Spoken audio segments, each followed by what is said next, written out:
If you're single, has this Awesome. ever happened to you? You haven't heard from a past partner for months, and then suddenly he or she resurfaces as if nothing ever happened. And our next guest has coined the phrase for it. She calls it breadcrumbing, and she says the phenomenon has increased quite a bit because of the pandemic, because people are, well, feeling lonely and want companionship.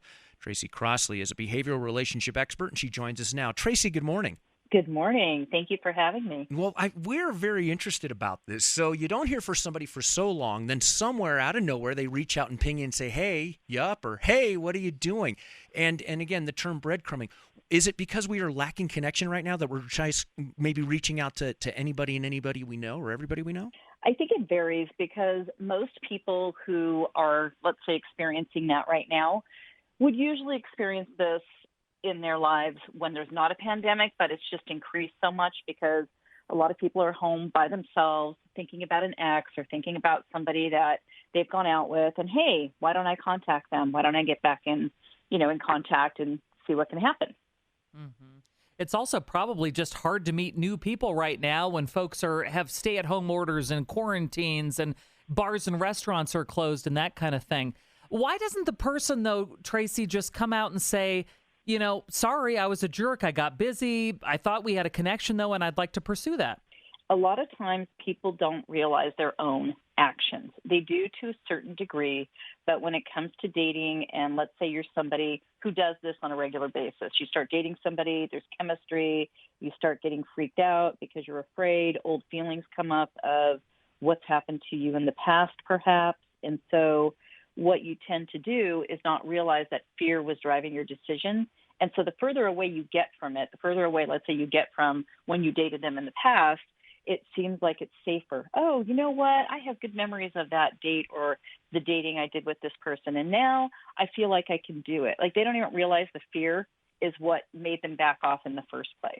Tracy, does social media make it easier and more permissible? Say if we're talking about this 20 years ago, it's a lot different to pick up a phone or, heaven forbid, write a note and mail it. Does social media make it so much easier to reach out to somebody because it's literally at your fingertips? I believe it does. And it goes both ways, too, because there are people that have been breadcrumbed that are sitting at home thinking, oh, gosh, I wonder what so-and-so is up to.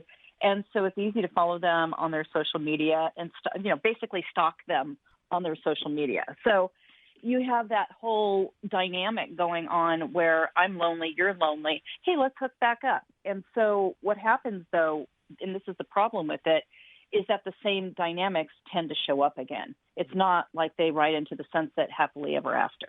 Yeah. There was a reason why it didn't work out pre-pandemic. Yes. Yeah. So isn't it true, let's talk more broadly about relationships during the pandemic. Isn't it true that this can make people feel very lonely and isolated? Or if you're stuck in a home with, your boyfriend, girlfriend, spouse, all of that, it can make you feel smothered. It can make you feel smothered. It can also make you highly critical of the person you're living with. You see that all over social media too, but it really is interesting how most people, they work out of the home. Both of them do. They're not used to being around each other. And then all of a sudden it's like, oh, you've been a stranger this whole time and I didn't know it. Well, I was going to say familiarity breeds contempt in some ways. I mean, I love my wife, but we get on each other's nerves.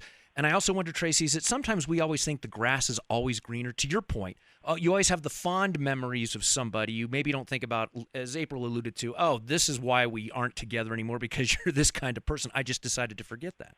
Right. And I believe that most of us, if we look back, we cherry pick moments that were really great and we forget about what happened in between. And so a lot of times the pain that we went through in dating that person to begin with seems to have subsided, or we think things are going to be so different. I've changed, I've grown, maybe they've changed and they've grown. And so we go in with this whole fantasy, and then you find out pretty quickly that it's just not going to go in a different direction. It's not going to come together. And this was just temporary, something to do because, hey, we're on lockdown and I'm lonely. Mm-hmm. Tracy, as we wrap up with you, how do you bring your best self to a relationship? You become 100% authentic. You be honest. Honest is a new word. Honest And I say that, and most people don't understand what that means. Honest means to really show who you are, not to hide parts of yourself, and also not to be judging what the other person is bringing. It's to really have that self-awareness of, am I being authentic? Am I showing up as me? Because when you get into a healthy and happy relationship, you want to be that person. You want to be authentic.